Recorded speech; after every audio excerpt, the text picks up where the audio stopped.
Le rivelazioni di due donne finite sotto inchiesta hanno permesso di sgominare un vasto traffico di droga fra Agrigento, Favara e Canicattì, che ha portato questa mattina, su provvedimento del GIP del Tribunale di Agrigento, Alessandra Vella, all'esecuzione da parte degli agenti della squadra mobile di Agrigento, agli ordini del vicequestore aggiunto Giovanni Minardi, di 15 misure cautelari.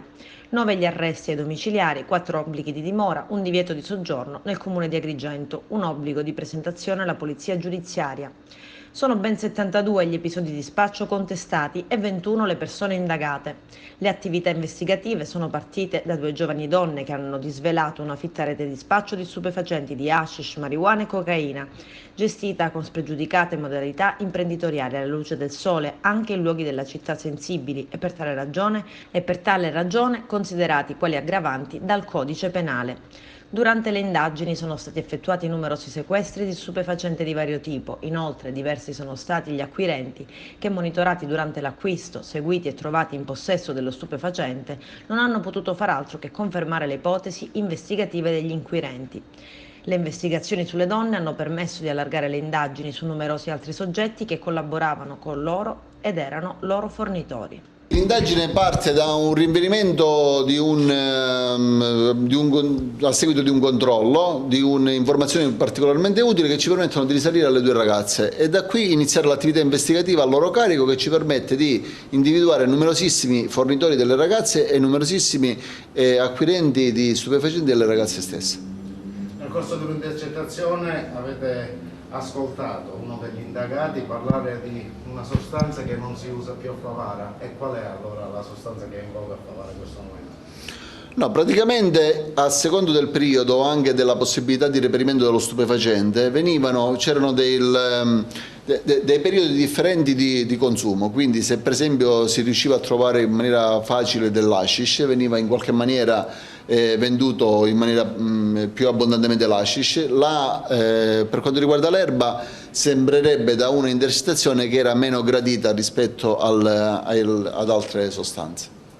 Ecco, il gruppo faceva aveva una base logistica, dottore, una base logistica chiamata Casuzza in... Sì, diciamo che nel corso dell'indagine è emerso proprio questo, che comunque c'era una struttura che veniva utilizzata come base logistica dalle ragazze. C'è da dire che però comunque non vi erano preclusioni di alcun tipo in merito ai luoghi dello spaccio, perché si spacciava in macchina piuttosto che anche in diversi posti, in diverse zone della cittadina, in maniera, come dicevo poco fa, a tratti sfrontata. Quindi quello che emerge è anche una sfrontatezza degli indagati nel condurre l'attività criminosa. No, definirla una banda sicuramente non è tagliato, si tratta di un gruppo, come dicevamo, con 2 protagoniste principali e una serie di soggetti che a vario titolo, sia possiamo dire a monte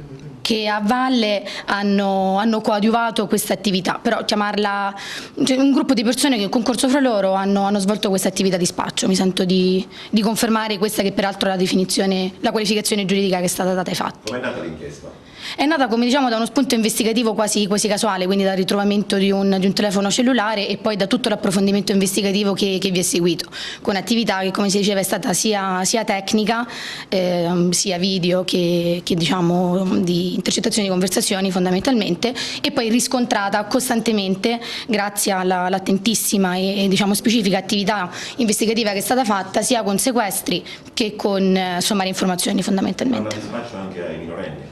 Sì, c'è un singolo episodio di spaccio ai minorenni, sì. Quando è partita l'indagine, dottoressa?